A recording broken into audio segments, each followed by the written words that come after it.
Hi, my name is Bethany Bernasconi. I'm a biology teacher at Windham High School in Windham, New Hampshire, and I've been asked to take just a moment of your time to explain to you how I'm using the flipped classroom here at the school in our one-to-one environment.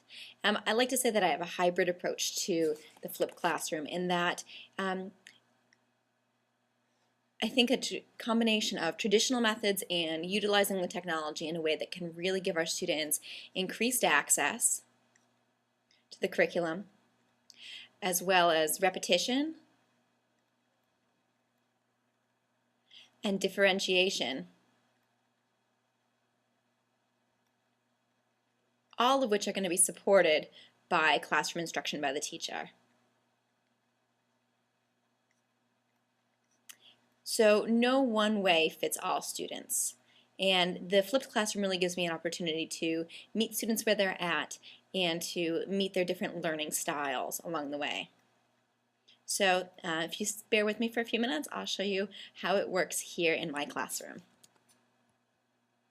So what this really does for me is it maximizes the time that I have with my students, time with the guide. We've all had that time when you're sitting at home doing the homework and you get really frustrated because you feel like you can't go forward. You have a question, and if you just had a second to ask the teacher, well, that question would suddenly become clear.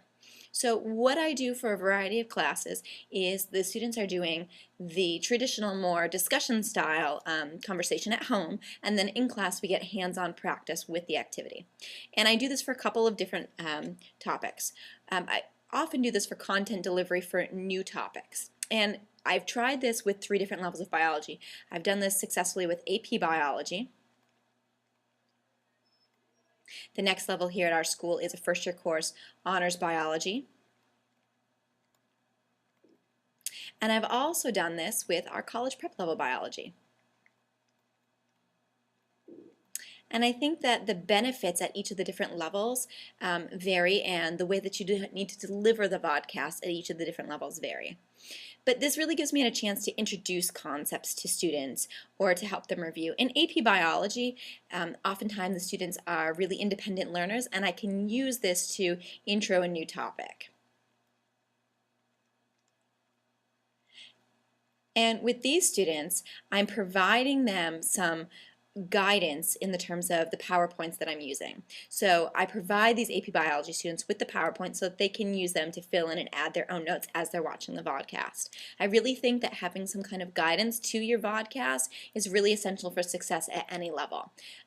Depending on the level of your students, you can tailor what kind of guidance they need. In some classes, it may just be the slides, like in AP Biology. In other classes, it may be a set of guided notes. And that's what I do with both the Honors Bio and College Prep Bio, rely on a set of guided notes or key questions that they're answering as they're watching the video. And this just helps to frame the context of what we're doing.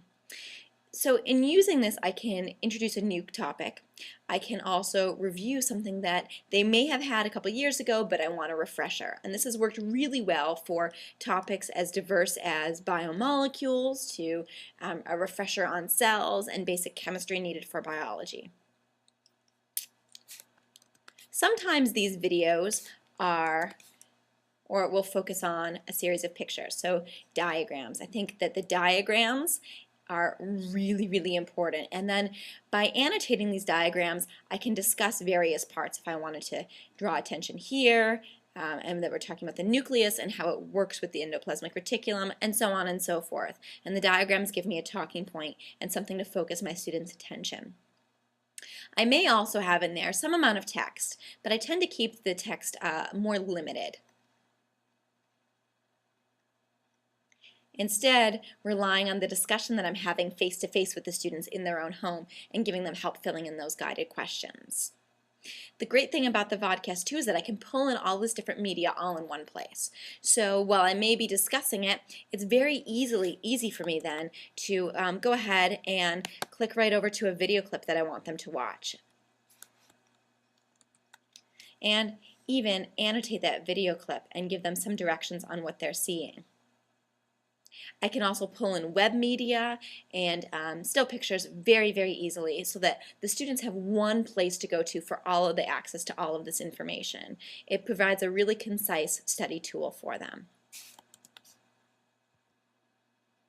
Now, Another tool for the vodcast is to use it to review for a test. So creating short vodcasts, much shorter than the intro vodcasts, which tend to run for my classes about 20 minutes or so. Again, varied on the level of my students, and a more advanced class like AP can handle a little bit longer vodcasts. And for honors and college prep biology, I know my students and I know that I need to make that into shorter, smaller bite-sized chunks so that I don't lose them along the way. But I can then also go back and do review with these. So top 10 lists. And just review the key points of any given unit, throwing up a diagram, giving students a chance to listen to a discussion on it, take a look at how I'm manipulating the information. It's also really effective in previewing information like a lab. So instead of giving that pre-lab discussion when they come to class, if you're crunched for time, what I can do is that at home the pre-lab assignment is to watch the vodcast and come prepared to class for the lab. All right, well, what is this really all doing?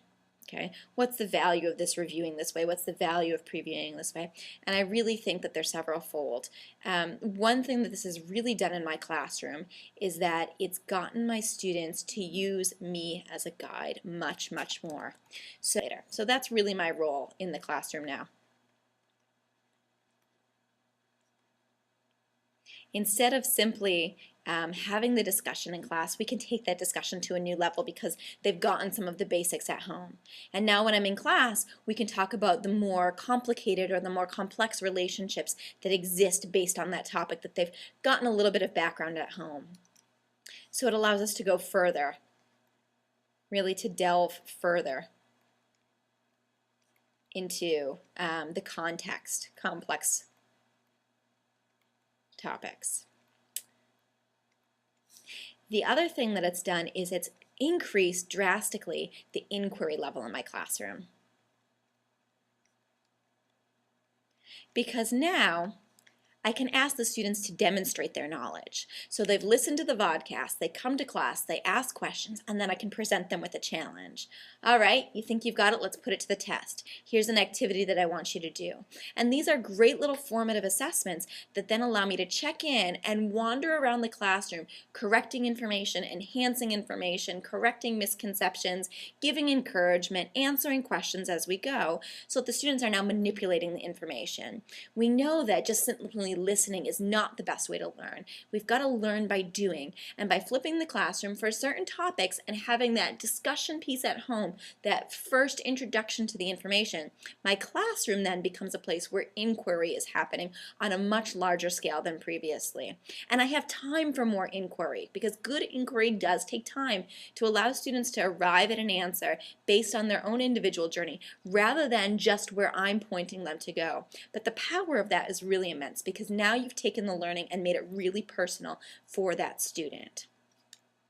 I really think that this modified classroom really allows me as an educator to differentiate my learning in brand new ways. So we've all also had that experience of having a question in class and perhaps being a little bit too shy to ask or not have the confidence to ask. Well, you know, when I was thinking about these vodcasts, I was struck by what the founder of Khan Academy said, in that some of his nephews preferred listening to him on the computer than in person. My students find the same thing. They can now pause me, pause the teacher. They can rewind the teacher. And they can repeat the teacher. So we all learn at different paces and for different topics. And some students need that repetition to really master a topic. If our goal is mastery and competency, then we need to respect that students learn at different paces. And giving them access to resources like vodcasts allows them to practice at their own pace. So now the student who struggles can go and listen to that vodcast 2 or 3 times. They can fast forward to that specific section that they're having trouble with and repeat it and pause it and think about it and ask questions. We're adding to the repertoire, we're adding resources for them to use. The other interesting thing that's happened with the vodcast is that it has created for me a classroom without walls. So my classroom doesn't end at 2:17 when the bell rings. My classroom extends into my students' home and beyond, and I'm able to hook them in a few different ways. I post all of my vodcasts on YouTube. I was a little hesitant doing this at first, putting myself out there in a very public forum, but I have to tell you the benefits have been huge. And they've paid off in a few ways. One, my students have 24-hour access to videos. Sneaky, but it works, is that if I find a really great video or subscribe to someone, my students are checking it out. So students are already online. They're already on YouTube. And if we can hook them in to our favorite videos,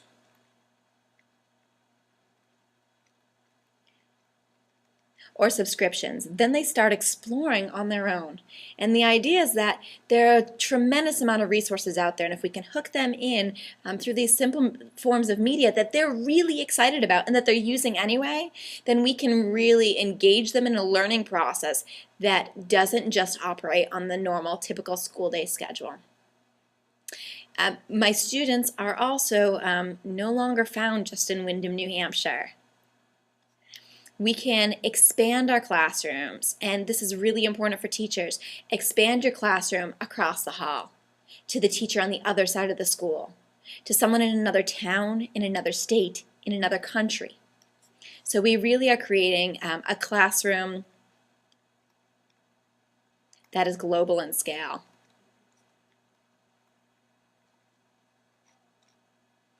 I recently received a letter from a father in Akron, Ohio, who wrote to me after finding my videos on YouTube and was using them to help his freshman son learn honors biology. And the fact that I could make an impact on a student who I would probably never meet in a state far away and have a meaningful impact on that child and on that relationship between father and son as they're working to understand this material, that's something really powerful. We are giving students across not only our state but across the country, and really, why not the world, access to an academy of learners. We're engaging them in this process. We're giving them the resources they need to be successful.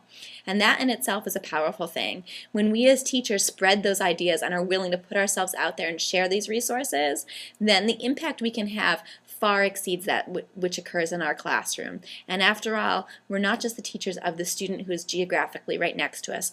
If we're a teacher of all students. So I really encourage you to give this a try. Start slow, be patient with yourself, find the approach that works for you, but I think that you'll find that the benefits of differentiating your classroom in this way and putting out these resources will really pay off for you and for your students. Thanks for listening. Bye.